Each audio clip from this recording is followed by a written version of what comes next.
ಬಂಧುಗಳೇ ನಮಸ್ಕಾರ, ಹೇಗಿದ್ದೀರಿ ನೀವೆಲ್ಲರೂ? ನಾನು ಸುಬ್ರಹ್ಮಣ್ಯ ಎಸ್ ಹಂಡಿಗೆ. ಬಂಧುಗಳೇ, ಯುದ್ಧ 24ನೇ ದಿನಕ್ಕೆ ಕಾಲಿಟ್ಟಿದೆ. ಅತ್ಯಂತ ಮಹತ್ವದ ಬೆಳವಣಿಗೆ ಆಗಿದೆ. ಈ ಕ್ಷಣದ ಅತಿ ದೊಡ್ಡ ಬೆಳವಣಿಗೆ ಅಂದ್ರೂ ಕೂಡ ತಪ್ಪಾಗ್ಲಿಕ್ಕಿಲ್ಲ. ಬಂಧುಗಳೇ, ಯುದ್ಧ ಆರಂಭ ಆದಂಥ ಸಂದರ್ಭದಿಂದಲೂ ಕೂಡ ನಮ್ಮಲ್ಲಿನ ಮಾಧ್ಯಮಗಳು, ಸಾಕಷ್ಟು ಸಾರ್ವಜನಿಕರು ಕೂಡ ಅಮೆರಿಕವನ್ನ ಹಾಡಿ ಹೊಗಳುತ್ತಾ ಇದ್ರು. ಅಮೆರಿಕ ಯುದ್ಧ ಸಾರಿದ್ದನ್ನ ಸಂಭ್ರಮಿಸ್ತಾ ಇದ್ರು. ಆದ್ರೆ ಆರಂಭದಿಂದಲೂ ಕೂಡ ನಾನು ಹೇಳ್ತಾ ಇದ್ದಂಥ ವಿಚಾರ ಅಂದ್ರೆ ಇದು ಅಮೆರಿಕದ ಸೊಕ್ಕು, ಅಮೆರಿಕದ ಅಹಂಕಾರ. ಈ ಅಹಂಕಾರ ಅಥವಾ ಸೊಕ್ಕು ಇಳಿಯುವಂತಹ ಸಮಯ ಜಾಸ್ತಿ ದೂರ ಏನು ಇಲ್ಲ ಅಂತ ಹೇಳಿ.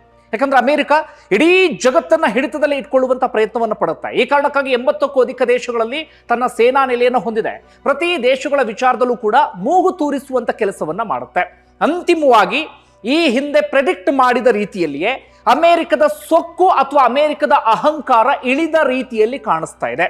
ಇವತ್ತಿನ ಅತ್ಯಂತ ಮಹತ್ವದ ಬೆಳವಣಿಗೆ ಏನಪ್ಪಾ ಅಂದ್ರೆ, ಇದೀಗ ಸ್ವತಃ ಡೊನಾಲ್ಡ್ ಟ್ರಂಪ್ ಒಂದು ರೀತಿಯಲ್ಲಿ ಸೋಲನ್ನ ಒಪ್ಪಿಕೊಂಡ ರೀತಿಯಲ್ಲಿ ಕಾಣಿಸ್ತಾ ಇದೆ. ಇರಾನ್ನ ಮುಂದೆ ಮಂಡಿಯೂರಿದ ರೀತಿಯಲ್ಲಿ ಕಾಣಿಸ್ತಾ ಇದೆ. ಕಾರಣ, ಸ್ವತಃ ಡೊನಾಲ್ಡ್ ಟ್ರಂಪ್ ಇದೀಗ ನೇರವಾಗಿ ಇದನ್ನ ಕದನ ವಿರಾಮ ಅಂತ ಹೇಳದೇ ಇದ್ದರೂ ಕೂಡ ಒಂದು ರೀತಿಯಲ್ಲಿ ಕದನ ವಿರಾಮವನ್ನ ಘೋಷಣೆ ಮಾಡಿದ್ದಾರೆ. ಇದೀಗ ಡೊನಾಲ್ಡ್ ಟ್ರಂಪ್ ಹೇಳ್ತಾ ಇದ್ದಾರೆ, 5 ದಿನಗಳ ಕಾಲ ನಾನು ನನ್ನ ಸೇನೆಗೆ ಬಹಳ ಸ್ಪಷ್ಟವಾಗಿ ತಿಳಿಸಿದ್ದೇನೆ, ಇರಾನ್ನ ವಿದ್ಯುತ್ ಸ್ಥಾವರಗಳ ಮೇಲೆ, ಅಣು ಸ್ಥಾವರಗಳ ಮೇಲೆ, ಇಂತಹ ಸ್ಥಾವರಗಳ ಮೇಲೆ ಯಾವುದೇ ಕಾರಣಕ್ಕೂ ದಾಳಿಯನ್ನ ಮಾಡಬೇಡಿ, 5 ದಿನಗಳ ಕಾಲ ನಿಲ್ಲಿಸಿ ಅಂತ ಹೇಳಿದ್ದೇನೆ ಅಂತ ಡೊನಾಲ್ಡ್ ಟ್ರಂಪ್ ಹೇಳ್ತಾ ಇದ್ದಾರೆ. ಆ ಕಡೆಯಿಂದ ಇರಾನ್ನ ಮಾಧ್ಯಮಗಳು ಗಹಗಹಿಸಿ ನಗೋದಿಕ್ಕೆ ಶುರು ಮಾಡಿಕೊಂಡಿದ್ದಾವೆ.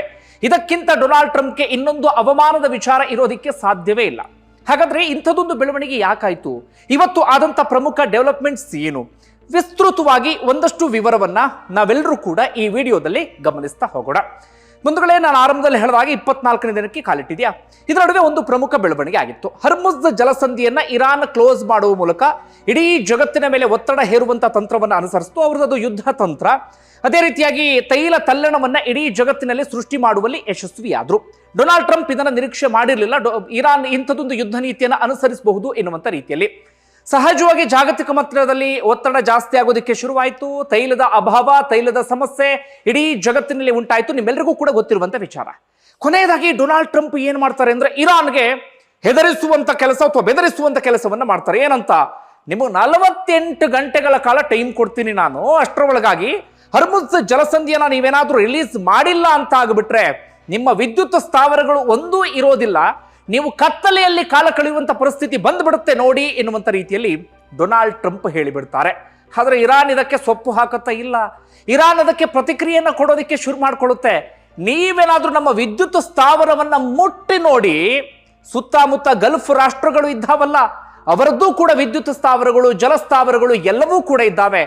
ಎಲ್ಲವನ್ನು ಕೂಡ ಪುಡಿಗಟ್ಟುವಂತ ಕೆಲಸವನ್ನ ಮಾಡ್ತೀವಿ. ನೀವು ನಮ್ಮ ವಿಚಾರಕ್ಕೆ ಅಥವಾ ವಿದ್ಯುತ್ ಸ್ಥಾವರಕ್ಕೆ ಕೈ ಹಾಕುವಂತ ಧೈರ್ಯವನ್ನ ಮಾಡಿ ನೋಡೋಣ ಎನ್ನುವ ರೀತಿಯಲ್ಲಿ ಇರಾನ್ ಮರು ಸವಾಲನ್ನು ಕೂಡ ಹಾಕುತ್ತೆ. ಬರೀ ಮರು ಸವಾಲನ್ನು ಹಾಕಿದ್ದು ಮಾತ್ರ ಅಲ್ಲ, ಸ್ಯಾಂಪಲ್ ಎನ್ನುವಂತ ರೀತಿಯಲ್ಲಿ ಅಮೆರಿಕಾಗೆ ಒಂದು ಶಾಕ್ ಅನ್ನು ಕೂಡ ಕೊಟ್ಟು ಬಿಡುತ್ತೆ. ಅಮೆರಿಕದ ಅತ್ಯಾಧುನಿಕ 830 ಕೋಟಿ ರೂಪಾಯಿಯ ಯುದ್ಧ ವಿಮಾನ ಫೈಟರ್ ಜೆಟ್ F-15 ಅದು ಇರಾನ್ನ ಪ್ರದೇಶದಲ್ಲಿ ಹಾರಾಡುವಂತ ಸಂದರ್ಭದಲ್ಲಿ ಹರ್ಮುಜ್ ಜಲಸಂಧಿಯ ಸಮೀಪದಲ್ಲೇ ಇರಾನ್ನ ಕ್ಷಿಪಣಿ ಅದನ್ನ ಹೊಡೆದುರುಳಿಸುವಂತ ಕೆಲಸವನ್ನ ಮಾಡುತ್ತೆ. ಇರಾನ್ನ ಕ್ಲೈಮ್ ಮಾಡಿಕೊಂಡಂತ ವಿಚಾರ, ಅದಕ್ಕೆ ಸಂಬಂಧಪಟ್ಟಾಗಿ ವಿಡಿಯೋವನ್ನು ಕೂಡ ರಿಲೀಸ್ ಮಾಡಿದೆ. ಅದಕ್ಕೂ ಮುಂಚೆ ಏನ್ ಮಾಡಿತ್ತು, ಅತ್ಯಾಧುನಿಕ F-35ಗೆ ಇರಾನ್ನ ಕ್ಷಿಪಣಿ ಟಚ್ ಮಾಡಿ ಬಂದಿತ್ತು. ಹೀಗಾಗಿ F-35 ತುರ್ತು ಭೂಸ್ಪರ್ಶ ಮಾಡುವಂತ ಪರಿಸ್ಥಿತಿ ಎದುರಾಗಿತ್ತ. ಅದರ ಬೆನ್ನಲ್ಲೇ F-15 ಅನ್ನು ಕೂಡ ಹೊಡೆದುರುಳಿಸಿ ಬಿಡ್ತು. ಇರಾನ್ ಕ್ಲೈಮ್ ಮಾಡಿಕೊಂಡ ಪ್ರಕಾರ ಅದನ್ನ ಅಮೆರಿಕ ಒಪ್ಕೊಂಡಿಲ್ಲ ಬಿಡಿ. ಇಷ್ಟೆಲ್ಲ ಬೆಳವಣಿಗೆ ಆಗಿಬಿಡ್ತಾ. ಅದಾದ ಬಳಿಕ ನಾವೆಲ್ಲರೂ ಕೂಡ ನಿರೀಕ್ಷೆ ಮಾಡ್ತಾ ಇದ್ವಿ, ಯಾಕೋ ಅಮೆರಿಕ ರೊಚ್ಚಿಗೆದ್ದ ಹಾಗೆ ಕಾಣಿಸ್ತಾ ಇದೆ. ಅಮೆರಿಕ ಈ ಬಾರಿ ಏನೋ ಒಂದು ಮಾಡಿಬಿಡುತ್ತೆ, ಇರಾನ್ಗೆ ಪಾಠ ಕಲಿಸೋದಿಕ್ಕೆ ಅವರು ಸಿದ್ಧರಾಗಿ ನಿಂತು ಬಿಟ್ಟಿದ್ದಾರೆ ಅಂತ ನಾವೆಲ್ಲರೂ ಕೂಡ ಅಂದ್ಕೊಂಡಿದ್ವಿ. ಅದರ ಲೆಕ್ಕಾಚಾರ ಎಲ್ಲವೂ ಕೂಡ ಉಲ್ಟಾ ಪಲ್ಟಾ ಆಯಿತು. ಟ್ರಂಪ್ ಕಡೆಯಿಂದ ಒಂದು ಸೋಷಿಯಲ್ ಮೀಡಿಯಾದಲ್ಲಿ ಪೋಸ್ಟ್ ಬಂದು ಬಿಡ್ತು, ಅದು ಕೂಡ ಮಂಡಿಯೂರುವಂತ ರೀತಿಯಲ್ಲಿ. ಡೊನಾಲ್ಡ್ ಟ್ರಂಪ್ ಪೋಸ್ಟ್ ಅಲ್ಲಿ ಏನಿದೆ ಅನ್ನೋದನ್ನು ಗಮನಿಸೋಣ. ಬಂಧುಗಳೇ, ಡೊನಾಲ್ಡ್ ಟ್ರಂಪ್ ಮಾತ್ರ ನಾವು ಯಾವ ಕ್ಷಣದಲ್ಲೂ ಕೂಡ ನಂಬೋದಿಕ್ಕಾಗೋದಿಲ್ಲ. ಯಾವಾಗ ಬೇಕಾದ್ರೂ ಉಲ್ಟಾ ಹೊಡಿಬಹುದು. ನೀವು ವಿಡಿಯೋವನ್ನ ನೋಡುವಂತ ಸಂದರ್ಭದಲ್ಲಿ ಡೊನಾಲ್ಡ್ ಟ್ರಂಪ್ ಉಲ್ಟಾ ಹೊಡೆದಿರಬಹುದು, ತನ್ನ ಮಾತನ್ನ ಹಿಂಪಡೆದಿಲ್ಲೂ ಕೂಡಬಹುದು. ಆದರೆ ಈ ಕ್ಷಣದ ಬೆಳವಣಿಗೆಯನ್ನು ಮಾತ್ರ ನಾನು ನಿಮ್ಮ ಗಮನಕ್ಕೆ ತರುವಂತ ಕೆಲಸವನ್ನ ಮಾಡ್ತಾ ಇದ್ದೇನೆ. ಡೊನಾಲ್ಡ್ ಟ್ರಂಪ್ ಹೇಳ್ತಾ ಇದ್ದಾರೆ, ಸಾಕಷ್ಟು ದಿನಗಳಿಂದ ಇರಾನ್ ಜೊತೆಗೆ ಮಾತುಕತೆ ನಡೀತಾ ಇತ್ತು. ಆ ಮಾತುಕತೆ ಇದೀಗ ಯಶಸ್ಸನ್ನ ಕಂಡಿದೆ, ಅಥವಾ ಮಾತುಕತೆ ಫಲಪ್ರದವಾಗಿದೆ, ಒಂದಷ್ಟು ಅದರಿಂದ ಪ್ರಯೋಜನ ಆಗಿದೆ. ಈ ಮಾತುಕತೆ ಇದೇ ರೀತಿಯಾಗಿ ಇನ್ನೊಂದಷ್ಟು ದಿನಗಳ ಕಾಲ ಮುಂದುವರಿಯುತ್ತೆ. ಆ ಕಾರಣಕ್ಕಾಗಿ 5 ದಿನಗಳ ಕಾಲ ಕದನ ವಿರಾಮ, ಅಂದರೆ 5 ದಿನಗಳ ಕಾಲ ಇರಾನ್ ಮೇಲೆ ದಾಳಿ ಮಾಡದ ರೀತಿಯಲ್ಲಿ ನನ್ನ ಸೇನೆಗೆ ನಾನು ತಿಳಿಸಿದ್ದೇನೆ. ಅಂದ್ರೆ ವಿದ್ಯುತ್ ಸ್ಥಾವರಗಳು, ಜಲಸ್ಥಾವರಗಳು, ಅಣುಸ್ಥಾವರಗಳು ಇವುಗಳನ್ನ ಮುಟ್ಟಬೇಡಿ ಅಂತ ಹೇಳಿ ನನ್ನ ಸೇನೆಗೆ ತಿಳಿಸಿದ್ದೇನೆ ಅಂತ ಹೇಳಿ ಇದೀಗ ಡೊನಾಲ್ಡ್ ಟ್ರಂಪ್ ಸೋಷಿಯಲ್ ಮೀಡಿಯಾದಲ್ಲಿ ಒಂದು ಪೋಸ್ಟ್ ಅನ್ನ ಹಾಕಿದ್ದಾರೆ. ಇದರ ಅರ್ಥ 5 ದಿನಗಳ ಕಾಲ ಕದನ ವಿರಾಮ, ಅದು ಹಾಗೆ ಕಂಟಿನ್ಯೂ ಆಗಬಹುದು ಅಥವಾ ಅದರ ನಡುವೆ ಏನಾದರೂ ಬೆಳವಣಿಗೆ ಆದರೂ ಕೂಡ ಆಗಬಹುದು. ಈ ಕುತೂಹಲ ಇರೋದು ಇಸ್ರೇಲ್ಗೆ ಸಂಬಂಧಪಟ್ಟ ಹಾಗೆ. ಇಸ್ರೇಲ್ ಕಡೆಯಿಂದ ಇಲ್ಲಿಯವರೆಗೂ ಯಾವುದೇ ಸ್ಟೇಟ್ಮೆಂಟ್ ಬಂದಿಲ್ಲ. ಈ ವಿಡಿಯೋ ರೆಕಾರ್ಡ್ ಆಗುವಂತಹ ಸಂದರ್ಭದಲ್ಲಿ ಇಸ್ರೇಲ್ ಯಾವ ನಿರ್ಧಾರ ತೆಗೆದುಕೊಳ್ಳುತ್ತೋ ಗೊತ್ತಿಲ್ಲ. ಇಸ್ರೇಲ್ ತನ್ನ ದಾಳಿಯನ್ನು ಮುಂದುವರಿಸಬಹುದು ಅಥವಾ ಇಸ್ರೇಲ್ ಕೂಡ ಬ್ಯಾಕ್ಔಟ್ ಮಾಡುವಂತಹ ಸಾಧ್ಯತೆ ಇದ್ದರೂ ಇರಬಹುದು. ಇಸ್ರೇಲ್ಗೆ ಅಂತ ಒತ್ತಡ ಏನು ಸೃಷ್ಟಿಯಾಗಿಲ್ಲ ಈ ಯುದ್ಧದಲ್ಲಿ. ಅಮೆರಿಕ ಒತ್ತಡ ಆಗಿದೆ. ಯಾಕಂದ್ರೆ ಅಮೆರಿಕವನ್ನ ನಂಬ್ಕೊಂಡಿದ್ದು ಈ ಗಲ್ಫ್ ರಾಷ್ಟ್ರಗಳು, ಅಮೆರಿಕವನ್ನ ನಂಬ್ಕೊಂಡಿದ್ದು ಈ ಮಧ್ಯಪ್ರಾಚ್ಯ ರಾಷ್ಟ್ರಗಳು, ಅಮೆರಿಕವನ್ನ ಸಾಕಷ್ಟು ಬೇರೆ ಬೇರೆ ಜಗತ್ತುಗಳು ಕೂಡ ನಂಬ್ಕೊಂಡಿದ್ವು ತೈಲ ಬೇರೆ ಬೇರೆ ವಿಚಾರದಲ್ಲಿ. ಹೀಗಾಗಿ ಅಮೆರಿಕದ ಮೇಲೆ ಸಹಜವಾಗಿ ಒತ್ತಡ ಸೃಷ್ಟಿಯಾಗಿಬಿಡ್ತು. ಈಗ ಇಸ್ರೇಲ್ ಮೇಲೆ ಅಂತ ಒತ್ತಡ ಅಂತದೇನು ಕೂಡ ಇಲ್ಲ. ಇಸ್ರೇಲ್ ನಾವೇನು ಜಗತ್ತಿನ ದೊಡ್ಡಣ್ಣ ಎನ್ನುವಂತ ರೀತಿಯಲ್ಲೂ ಕೂಡ ಕರೆಯೋದಿಲ್ಲ, ಅಥವಾ ಇಸ್ರೇಲ್ ಬೇರೆ ರಾಷ್ಟ್ರಗಳ ವಿಚಾರದಲ್ಲಿ ಮೂಗು ತೋರಿಸೋಕೆ ಕೂಡ ಹೋಗೋದಿಲ್ಲ. ಇಸ್ರೇಲ್ ಮತ್ತೆ ಇರಾನ್ ನಡುವೆ ಒಂದು ಶತ್ರುತ್ವ ಅಂತದೆಲ್ಲವೂ ಕೂಡ ಇದೆ. ಹೀಗಾಗಿ ಅವರು ಯುದ್ಧವನ್ನು ಸಾರೋದಿಕ್ಕೂ ಅವರದ್ದೇ ಆದಂಥ ಒಂದಷ್ಟು ಕಾರಣಗಳು ಎಲ್ಲವೂ ಕೂಡ ಇದ್ದಾವೆ. ಈ ಕಾರಣಕ್ಕಾಗಿ ಇಸ್ರೇಲ್ ಏನ್ ಮಾಡುತ್ತೋ ಗೊತ್ತಿಲ್ಲ, ಅಥವಾ ಅಮೆರಿಕ ಏನಾದರೂ ಇಸ್ರೇಲ್ಗೂ ಕೂಡ ಸೂಚನೆ ಕೊಟ್ಟರೂ ಕೊಡಬಹುದು, ಗೊತ್ತಿಲ್ಲ. ಓಕೆ, ಇದು ಅಮೆರಿಕದ ಕಡೆಯಿಂದ ಬಂದಂತ ಸ್ಟೇಟ್ಮೆಂಟಾ. ಈಗ ಇರಾನ್ ಕಡೆಯಿಂದ ಪ್ರತಿಕ್ರಿಯೆ ಬಂದಿದೆ. ಏನಂತ, ನಮ್ಮ ನಡುವೆ ಅಂತ ಮಾತುಕತೆ ಏನು ನಡೆದಿಲ್ವಲ್ಲ, ಇದೆಲ್ಲವೂ ಕೂಡ ಅಮೆರಿಕದ ನಾಟಕ, ಇದು ನಾವಂತ ಮಾತುಕತೆಯನ್ನು ನಡೆದಿಲ್ಲಪ್ಪ, ನಾವು ಮಾತುಕತೆಯನ್ನು ನಡೆಸೋಕೆ ಹೋಗೇ ಇಲ್ಲ ಎನ್ನುವ ರೀತಿಯಲ್ಲಿ ಇರಾನ್ ಹೇಳ್ತಾ ಇದೆ. ಡೊನಾಲ್ಡ್ ಟ್ರಂಪ್ಗೆ ಇದಕ್ಕಿಂತ ಅವಮಾನ ಇನ್ನೊಂದು ಯಾವುದಿದೆ, ಇದಕ್ಕಿಂತ ಮುಖಭಂಗ ಇನ್ಯಾವುದಿದೆ ಹೇಳಿ. ನೀವೆಲ್ಲರೂ ಮರ್ತಿರಬಹುದು, ಮತ್ತೊಮ್ಮೆ ನೆನಪು ಮಾಡ್ಕೊಳ್ಳಿ. ಆಪರೇಷನ್ ಸಿಂಧೂರ್ ಸಂದರ್ಭದಲ್ಲಿ ಪಾಕಿಸ್ತಾನದ ವಿಚಾರದಲ್ಲೂ ಕೂಡ ಡೊನಾಲ್ಡ್ ಟ್ರಂಪ್ ಆಡಿದ ಇದೇ ನಾಟಕ. ಈ ಮಗುವನ್ನ ಚೂಟುವುದು, ತೊಟ್ಟಿಲನ್ನ ತೂಗೋದು ಅಂತಿದೆಯಲ್ಲ, ಅದೇ ರೀತಿಯಾಗಿ ಭಾರತ ವಿರುದ್ಧ ಪಾಕಿಸ್ತಾನವನ್ನ ಚೂ ಬಿಡೋದು ಇದೇ ಅಮೆರಿಕ. ಅನಂತರ ಇಲ್ಲ ನಿಮ್ಮ ಕದನ ವಿರಾಮವನ್ನು ಘೋಷಣೆ ಮಾಡೋದಕ್ಕೆ ನಾನೇ ಸಹಾಯವನ್ನ ಮಾಡಿದೆ, ನಾನೇ ಯುದ್ಧವನ್ನ ನಿಲ್ಲಿಸಿದೆ ಅಂತ ಹೇಳೋದು ಕೂಡ ಇದೇ ಡೊನಾಲ್ಡ್ ಟ್ರಂಪ್. ಹೀಗಾಗಿ ನಾನು ಆರಂಭದಿಂದಲೂ ಕೂಡ ಹೇಳ್ತಾ ಇದ್ದಿದ್ದು, ನಾನು ಇಸ್ರೇಲ್ ಬಗ್ಗೆ ಎಲ್ಲೂ ಕೂಡ ಮಾತಾಡೋದಕ್ಕೆ ಹೋಗಿರ್ಲಿಲ್ಲ. ಯಾಕಂದ್ರೆ ಇಸ್ರೇಲ್ನ ಅಸ್ತಿತ್ವವನ್ನ ಮಧ್ಯಪ್ರಾಚ್ಯದಲ್ಲಿ ಇರಾನ್ ವಿರೋಧಿಸಿಕೊಂಡು ಬಂದಿತ್ತು. ಇಸ್ರೇಲ್ ವಿರುದ್ಧ ಪ್ರಾಕ್ಸಿ ವಾರನ್ನು ಕೂಡ ಮಾಡ್ತಾ ಇತ್ತು. ಹೀಗಾಗಿ ಅವರಿಬ್ಬರ ನಡುವೆ ಹಿಂದಿನಿಂದಲೂ ಕೂಡ ಒಂದು ಸಂಘರ್ಷ, ಜಟಾಪಟಿ ಎಲ್ಲವೂ ಕೂಡ ಇತ್ತು. ಇರಾನ್ ಖಂಡಾಂತರ ಕ್ಷಿಪಣಿಯನ್ನ ಕಂಡು ಹಿಡಿದಾಗ, ಇರಾನ್ ಅಣ್ವಸ್ತ್ರಗಳನ್ನ ಸಂಗ್ರಹ ಮಾಡ್ತಾ ಇದ್ದಾಗ ಇಸ್ರೇಲ್ಗೆ ಸಹಜವಾಗಿ ಒಂದು ಭಯ ಇದ್ದರೂ ಇರಬಹುದು, ನಮ್ಮನ್ನ ಮುಂದೊಂದು ದಿನ ಈ ಮಧ್ಯಪ್ರಾಚ್ಯದಿಂದಲೇ ಎಲಿಮಿನೇಟ್ ಮಾಡಿಬಿಡಬಹುದು ಇರಾನ್ ಎನ್ನುವ ಕಾರಣಕ್ಕಾಗಿ ಹೀಗಾಗಿ ಇಸ್ರೇಲ್ ದಾಳಿ ಮಾಡಿರಬಹುದು. ಆದ್ರೆ ಅಮೆರಿಕಾಗೆ ಏನು ಕಾರಣ ಇತ್ತು ಹೇಳಿ? ಅಮೆರಿಕಾಗೆ ಏನು ಅಂದ್ರೆ ಏನೂ ಇರಲಿಲ್ಲ. ಅವರು ಸದಾ ಕಾಲ ಬೇರೆ ದೇಶದಲ್ಲಿ ಮೂಗು ತೋರಿಸೋದು. ಅಲ್ಲಿನ ಓರ್ವ ಅಧಿಕಾರಿ, ಕೆಂಟ್ ಎನ್ನುವಂಥ ಅಧಿಕಾರಿ ರಾಜೀನಾಮೆ ಕೊಡುವ ಸಂದರ್ಭದಲ್ಲಿ ಅವರು ಅದನ್ನೇ ಹೇಳಿದ್ರು, ನಮಗೂ ಇರಾನ್ಗೂ ಏನ್ರಿ ಸಮಸ್ಯೆ ಇತ್ತು, ನಮಗೆ ಇರಾನ್ ಯಾವ ರೀತಿಯಾಗಿ ಬೆದರಿಕೆ ಒಡ್ಡಿತ್ತು, ಯಾವ ಕಾರಣಕ್ಕಾಗಿ ಈ ಯುದ್ಧ ಬೇಕಿತ್ತು, ನನಗೆ ಯುದ್ಧ ಮಾಡಕ್ಕೆ ಮನಸ್ಸು ಬರ್ತಾ ಇಲ್ಲ, ನಾನು ರಾಜೀನಾಮೆ ಕೊಡ್ತಿದ್ದೀನಿ ಅನ್ನುವಂಥ ಮಾತನ್ನ ಅವರ ಅಧಿಕಾರಿಗಳೇ ಹೇಳಿದ್ರು. ಆ ಕಾರಣಕ್ಕಾಗಿ ಹೇಳಿದ್ದು ಅಮೆರಿಕ ಒಂದು ಅಹಂಕಾರ, ಅಮೆರಿಕ ಒಂದು ದೊಡ್ಡಣ್ಣ ಎನ್ನುವಂಥ ದರ್ಪ ಇತ್ತಲ್ಲ, ಅದು ಇಳಿಯುತ್ತೆ ಅಂತ. ಅದು ಒಂದು ಹಂತಕ್ಕೆ ಇಳಿದ ರೀತಿಯಲ್ಲೂ ಕೂಡ ಕಾಣಿಸ್ತಾ ಇದೆ. ಇರಾನ್ನ ಮಾಧ್ಯಮಗಳು ಆಡಿಕೊಂಡು ನಗ್ತಾ ಇದ್ದಾವೆ, ಇದೀಗ ಗಹಗೈಸಿ ನಗ್ತಾ ಇದ್ದಾರೆ, ಬಿದ್ದು ನಗೋದಿಕ್ಕೆ ಶುರು ಮಾಡ್ಕೊಂಡಿದ್ದಾರೆ ಇರಾನ್ನ ಮಾಧ್ಯಮದವರು. ಅಮೆರಿಕ ಹೆದರು ಬಿಡ್ತು, ಅಮೆರಿಕಾಗೆ ಆತಂಕ ಶುರುವಾಯಿತು. ಹೀಗಾಗಿ ಇಂಥದ್ದೊಂದು ಡ್ರಾಮವನ್ನ ಅಮೆರಿಕ ಶುರು ಮಾಡಿದೆ ಎನ್ನುವಂಥ ರೀತಿಯಲ್ಲಿ ನೋಡೋಣ ಇದಕ್ಕೆ ಸಂಬಂಧಪಟ್ಟ ಹಾಗೆ ಮುಂದೆ ಯಾವೆಲ್ಲ ಬೆಳವಣಿಗೆ ಆಗುತ್ತೆ ಅಂತ ಹೇಳಿ. ಹಾಗಾದ್ರೆ ಅಮೆರಿಕ ಯಾಕೆ ಹೀಗೆ ಮಾಡ್ತು? ಬಹಳ ಇಂಟ್ರೆಸ್ಟಿಂಗ್ ವಿಚಾರ. ಒಂದಷ್ಟು ಪಾಯಿಂಟ್ಸ್ಗಳನ್ನ ಹೇಳ್ತಾ ಹೋಗ್ತೀನಿ ಕೇಳಿ.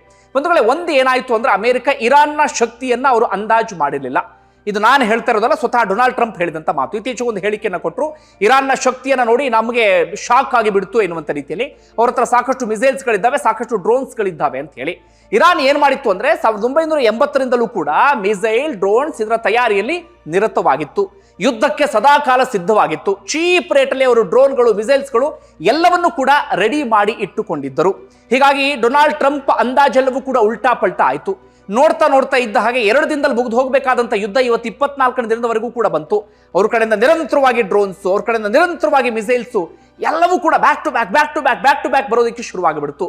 ಹೀಗಾಗಿ ಇರಾನ್ನ ಶಕ್ತಿಯನ್ನ ತಪ್ಪಾಗಿ ಅಂದಾಜಿಸಿ ಡೊನಾಲ್ಡ್ ಟ್ರಂಪ್ ಮಕಾಡೆ ಬೀಳುವಂತ ಪರಿಸ್ಥಿತಿ ಎದುರಾಗ್ಬಿಡ್ತು. ಮತ್ತೊಂದು, ಇರಾನ್ನ ಯುದ್ಧ ನೀತಿಯ ಬಗ್ಗೆ ಡೊನಾಲ್ಡ್ ಟ್ರಂಪ್ಗೆ ಒಂದು ಸಣ್ಣ ಸುಳಿವು ಕೂಡ ಇರಲಿಲ್ಲ.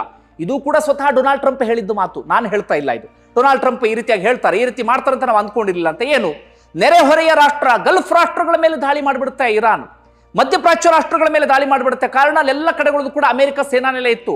ಅಮೆರಿಕ ಅಂದ್ಕೊಂಡಿತ್ತು ನೆರೆಹೊರೆ ರಾಷ್ಟ್ರಗಳ ಮೇಲೆ ಇರಾನ್ ದಾಳಿ ಮಾಡದೆ ಇರಬಹುದು ಅಂತ ಹೇಳಿ. ಆದರೆ ಇರಾನ್ ಅಲ್ಲಿ ಅಮೆರಿಕ ಸೇನಾ ನೆಲೆ ಇದ್ದಂತ ಕಾರಣಕ್ಕಾಗಿ ಅದರ ಮೇಲೆ ದಾಳಿ ಮಾಡೋದಕ್ಕೆ ಶುರು ಮಾಡ್ಕೊಂಡು ಬಿಡ್ತು. ಹೀಗಾಗಿ ಶ್ರೀಮಂತ ರಾಷ್ಟ್ರಗಳು ಕೂಡ ಕಕ್ಕಾಬಿಕ್ಕಿ ಆಗಿಬಿಟ್ವು, ಗಲ್ಫ್ ರಾಷ್ಟ್ರಗಳು. ಇದು ಅಮೆರಿಕದ ಮೇಲಿನ ಒತ್ತಡವನ್ನ ಜಾಸ್ತಿ ಮಾಡಿಬಿಡ್ತು. 3ನೇ ಪಾಯಿಂಟ್, ಹರ್ಮುಜ್ ಜಲಸಂಧಿ. ಇದನ್ನೂ ಕೂಡ ಅಮೆರಿಕ ಅಂದಾಜೆ ಮಾಡಿರಲಿಲ್ಲ. ಯಾವುದೇ ಲೆಕ್ಕಾಚಾರ, ಯಾವುದೇ ಅಂದಾಜು ಇಲ್ಲದೆ ಯುದ್ಧಕ್ಕೆ ಧುಮುಕಿ ಕೊನೆಗೆ ಡೊನಾಲ್ಡ್ ಟ್ರಂಪ್ ಫ್ರಸ್ಟ್ರೇಷನ್ಗೊಳಗಾಗುವಂಥ ಪರಿಸ್ಥಿತಿ ಎದುರಾಗ್ಬಿಡ್ತು. ಹರ್ಮುಜ್ ಜಲಸಂಧಿಯಲ್ಲಿ 1,000 ಹಡಗುಗಳು ನಿಂತುಕೊಳ್ಳುವ ಪರಿಸ್ಥಿತಿ, ಜಗತ್ತಿನಲ್ಲೇ ತೈಲ ತಲ್ಲಣ ಸೃಷ್ಟಿಯಾಗುವಂಥ ಪರಿಸ್ಥಿತಿ, ಇಡೀ ಜಗತ್ತೇ ಬೇರೆ ಬೇರೆ ವಿಚಾರದಲ್ಲಿ ಅಂದ್ರೆ ಒಂದು ರೀತಿಯಲ್ಲಿ ಇರಾನ್ ಕಡೆಗೆ ವಾಲುವಂತ ಪರಿಸ್ಥಿತಿ ಎದುರಾಗ್ಬಿಡ್ತು. ನಮ್ಮ ದೇಶದ ವಿಚಾರವೇ ತೆಗೆದುಕೊಳ್ಳೋದಾದ್ರೆ ನಾವು ಆರಂಭದಲ್ಲಿ ಖಂಡನೆ ವ್ಯಕ್ತಪಡಿಸಿರ್ಲಿಲ್ಲ ಖಮನೇಯಿ ಸಾವಿಗೆ ಸಂಬಂಧಪಟ್ಟ ಹಾಗೆ. ಆ ನಂತರ ನಾವು ಸಂತಾಪವನ್ನು ಸೂಚನೆ ಮಾಡಿಬಿಟ್ವಿ. ಇರಾನ್ ಅಧ್ಯಕ್ಷರ ಜೊತೆಗೆ ಪ್ರಧಾನಿ ನರೇಂದ್ರ ಮೋದಿ ಮಾತನಾಡಿದ್ರು, ಇರಾನ್ನ ವಿದೇಶಾಂಗ ಸಚಿವರ ಜೊತೆಗೆ ನಮ್ಮ ವಿದೇಶಾಂಗ ಸಚಿವರು ಮಾತನಾಡಿದ್ರು, ಇರಾನ್ನ ಒಂದು ಯುದ್ಧ ನೌಕೆಗೆ ನಾವು ಆಶ್ರಯ ಕೊಡುವಂತ ಕೆಲಸವನ್ನ ಮಾಡಿಬಿಟ್ವಿ. ಅಂದ್ರೆ ಭಾರತ ಹಿಂದಿನಿಂದ ಅನುಸರಿಸಿಕೊಂಡು ಬಂದಂತ ನೀತಿಯೇ ಅದು, ಅಲಿಪ್ತ ನೀತಿ ಅಥವಾ ಎಲ್ಲರೂ ಶತ್ರು ಎಲ್ಲರೂ ಮಿತ್ರರು ಎನ್ನುವಂತ ಮನಸ್ಥಿತಿ. ಆರಂಭದಲ್ಲಿ ಭಾರತ ಆಗಿರಲಿಲ್ಲ, ಆದರೆ ಅದಾದ ನಂತರ ಭಾರತ ಅನಿವಾರ್ಯವಾಗಿ ಆ ರೀತಿ ಮಾಡಲೇಬೇಕಾದಂಥ ಪರಿಸ್ಥಿತಿ ಎದುರಾಯಿತು. ಅದನ್ನು ನಾವು ದೂಷಿಸೋಕ್ಕಾಗಲ್ಲ, ಆಗ ಹಂಗಿದ್ರೆ ಈಗ ಯಾಕೆ ಹಿಂಗಾದ್ರೆ ಅಂತೇಳಿ ಅದು ಒಂದು ರೀತಿಯಲ್ಲಿ ಅನಿವಾರ್ಯ ಎನ್ನುವ ಪರಿಸ್ಥಿತಿ ಎದುರಾಯಿತು. ಭಾರತದಂತೆಯೇ ಸಾಕಷ್ಟು ರಾಷ್ಟ್ರಗಳು ಕೂಡ ನಿಧಾನಕ್ಕೆ ಇರಾನ್ ಕಡೆಗೆ ಮೃದು ಧೋರಣೆಯನ್ನು ಅನುಸರಿಸೋದಕ್ಕೆ ಶುರು ಮಾಡ್ಕೊಂಡ್ಬಿಟ್ವು. ಇದು ಡೊನಾಲ್ಡ್ ಟ್ರಂಪ್ಗೆ ಒತ್ತಡವನ್ನು ಇನ್ನಷ್ಟು ಜಾಸ್ತಿ ಮಾಡ್ತು. ಪಾಯಿಂಟ್ ನಂಬರ್ 4, ನ್ಯಾಟೋ ರಾಷ್ಟ್ರಗಳನ್ನ ಡೊನಾಲ್ಡ್ ಟ್ರಂಪ್ ನಂಬ್ಕೊಂಡಿದ್ರು. 32 ನ್ಯಾಟೋ ರಾಷ್ಟ್ರಗಳು, ಅದೇ ರೀತಿಯಾಗಿ ಮಿತ್ರ ರಾಷ್ಟ್ರಗಳು ನಂಬ್ಕೊಂಡಿದ್ರು. ಆದ್ರೆ ಅವರೆಲ್ಲರೂ ಕೂಡ ಕೈ ಕೊಟ್ಬಿಟ್ರು. ಯುದ್ಧ ಶುರು ಮಾಡುವಾಗ ಏನಾದ್ರು ನಮ್ಗೆ ಹೇಳಿದ್ರ ಸಾಹೇಬ್ರೆ, ಹೇಳಿರಲ್ವ ತಾನೆ, ಈಗ ನಾವ್ಯಾಕ್ರಿ ಬರಬೇಕು ಅಂತೇಳಿ ಅವರು ಕೂಡ ಧಮಕಿ ಹಾಕೋದಿಕ್ಕೆ ಶುರು ಮಾಡ್ಕೊಂಡ್ಬಿಟ್ರು. ಡೊನಾಲ್ಡ್ ಟ್ರಂಪ್ ಅಲ್ಲಿಗೆ ಕಕ್ಕಾಬಿಕ್ಕಿ, ಏನ್ ಮಾಡಬೇಕು ಅಂತ ಗೊತ್ತಾಗ್ಲಿಲ್ಲ. ಪಾಯಿಂಟ್ ನಂಬರ್ 5, ಯಾವಾಗ ಇಸ್ರೇಲ್ ಇರಾನ್ನ ತೈಲ ಸಂಸ್ಕರಣಾ ಘಟಕಗಳ ಮೇಲೆ ದಾಳಿ ಮಾಡೋದಕ್ಕೆ ಶುರು ಮಾಡ್ತು, ಇರಾನ್ ಪ್ರತಿಯಾಗಿ ಗಲ್ಫ್ ರಾಷ್ಟ್ರಗಳ ತೈಲ ಸಂಸ್ಕರಣಾ ಘಟಕಗಳನ್ನು ಒಡಿಸ್ ಮಾಡಿಬಿಡ್ತು. ವಿಶ್ವದ ಅತಿ ದೊಡ್ಡ ಅನಿಲ ಉತ್ಪಾದಕ ಘಟಕ ಇತ್ತಲ್ಲ ರಾಸ್ ಲಫನ್ ಎನ್ನುವಂಥ ಪ್ರದೇಶ, ಅದರ ಮೇಲೂ ಕೂಡ ಕ್ಷಿಪಣಿ ದಾಳಿಯನ್ನು ಮಾಡಿಬಿಡ್ತು. ಅಲ್ಲಿಗೆ ಮತ್ತೆ ಅಮೆರಿಕ ಕಕ್ಕಾಬಿಕ್ಕಿ. 6ನೇ ಪಾಯಿಂಟ್, ಈ ಇರಾನ್ನ ಇನ್ನೊಂದಷ್ಟು ಯುದ್ಧ ನೀತಿಗಳು ಹೇಗಿತ್ತು ಅಂದ್ರೆ ಅಮೆರಿಕ ಇನ್ನಷ್ಟು ತತ್ತರಿಸಿ ಹೋಗುವ ರೀತಿಯಲ್ಲಿ ಮಾಡಿಬಿಡ್ತು. ಅದೇನಂದ್ರೆ ಅಮೆರಿಕ ಅರ್ಧ ಡಜನ್ ತನ್ನ ಫೈಟರ್ ಜೆಟ್ಗಳನ್ನ ಕಳ್ಕೊಳ್ಳುವ ಪರಿಸ್ಥಿತಿ ಎದುರಾಯಿತು. ಆರಂಭದಲ್ಲಿ ಫ್ರೆಂಡ್ಲಿ ಫೈಟ್ನಲ್ಲಿ F-15E 3 ಹೋಗಿದ್ವು. ಅದಾದ ಬಳಿಕ F-35 ಹೋಯ್ತು. KC-135 ವಿಮಾನದ ರೀಫಿಲ್, ಇಂಧನ ರೀಫಿಲ್ ಅದೊಂದು ವಿಮಾನ ಹೋಯ್ತು. ಅದಾದ ಬಳಿಕ F-15 ಅದೊಂದು ಹೋಗುವಂತ ಪರಿಸ್ಥಿತಿ ಎದುರಾಗ್ಬಿಡ್ತು. ಹಾಗೆ ಸಾಕಷ್ಟು ಡ್ರೋನ್ಗಳನ್ನ ಕಳ್ಕೊಳ್ತು. ಅದಾದ ಬಳಿಕ ಇನ್ನೊಂದು ಐಲ್ಯಾಂಡ್ ಇತ್ತಲ್ಲ, ಇರಾನ್ನಿಂದ 4,000 ಕಿಲೋಮೀಟರ್ ದೂರದ ಐಲ್ಯಾಂಡ್, ಗಾರ್ಸಿಯಾ ಎನ್ನುವಂತ ಐಲ್ಯಾಂಡ್ ಇತ್ತಲ್ಲ, ನಮ್ಮ ಹಿಂದೂ ಮಹಾಸಾಗರದಲ್ಲಿ ಇರುವಂತ ಐಲ್ಯಾಂಡ್, ಭಾರತದಿಂದ 1,700 ಕಿಲೋಮೀಟರ್ ದೂರ, ಅದರ ಮೇಲೂ ಕೂಡ ಕ್ಷಿಪಣಿ ದಾಳಿಯನ್ನ ಇರಾನ್ ಮಾಡಿಬಿಡ್ತು. ಅಮೆರಿಕ ಅಂದ್ಕೊಂಡಿತ್ತು 2,000 ಕಿಲೋಮೀಟರ್ ಮಾತ್ರ ಹೋಗ್ತವೆ ಅಂತೇಳಿ, ನೋಡಿದ್ರೆ 4,000 ಕಿಲೋಮೀಟರ್ ವರೆಗೆ ಇರಾನ್ ಬರೋದಿಕ್ಕೆ ಶುರು ಮಾಡಿಬಿಡ್ತು. ಅಮೆರಿಕ ಮತ್ತೊಮ್ಮೆ ಕಕ್ಕಾ ಬಿಕ್ಕಿ. ಹೀಗಾಗಿ ಡೊನಾಲ್ಡ್ ಟ್ರಂಪ್ ಸದ್ಯಕ್ಕೆ ಈ ನಿರ್ಧಾರಕ್ಕೆ ಬಂದಿದ್ದಾರೆ, ಮುಂದೇನೋ ಗೊತ್ತಿಲ್ಲ. ಅದರ ಆಚೆಗೆ ಇನ್ನೊಂದಷ್ಟು ಬೆಳವಣಿಗೆ ಆಗಿದೆ. ಇವತ್ತು ಇಸ್ರೇಲ್ ಮತ್ತು ಇರಾನ್ ನಡುವೆ ದಾಳಿ ಪ್ರತಿ ದಾಳಿ ಅದೆಲ್ಲವೂ ಕೂಡ ಮುಂದುವರೆದಿತ್ತು. ಈ ಡೊನಾಲ್ಡ್ ಟ್ರಂಪ್ ಘೋಷಣೆ ಬೆನ್ನಲ್ಲೇ ಕಚ್ಚಾ ತೈಲದ ಬೆಲೆ ಸ್ವಲ್ಪ ಮಟ್ಟಿಗೆ ಇಳಿಕೆ ಆಗಿದೆ. ಗೋಲ್ಡ್ ರೇಟ್ ಡೌನ್ ಆಗ್ತಿದೆ. ಇನ್ನು ಷೇರು ಮಾರುಕಟ್ಟೆಯಲ್ಲಂತೂ ರಕ್ತಪಾತವೇ ಸಂಭವಿಸಿ ಬಿಟ್ಟಿದೆ. ಇನ್ನೊಂದು ಕಡೆಯಿಂದ ಪ್ರಧಾನಿ ನರೇಂದ್ರ ಮೋದಿ ಇವತ್ತು ಮಾತನಾಡಿದ್ರು, ಕೋವಿಡ್ನಂತಹ ಪರಿಸ್ಥಿತಿ ಎದುರಾಗಬಹುದು, ನಾವೆಲ್ಲರೂ ಕೂಡ ಸಿದ್ಧರಾಗಿರಬೇಕು ಎನ್ನುವಂಥ ಮಾತನ್ನು ಕೂಡ ಹೇಳಿದ್ರು. ಒಟ್ಟಾರೆ ಬಂಧುಗಳೇ, ನಿಮ್ಗೇನು ಅನ್ಸುತ್ತೆ? ಕಮೆಂಟ್ ಬಾಕ್ಸಲ್ಲಿ ಮೆನ್ಷನ್ ಮಾಡಿ. ಧನ್ಯವಾದ ವಿಡಿಯೋ ನೋಡಿದ್ದಕ್ಕಾಗಿ.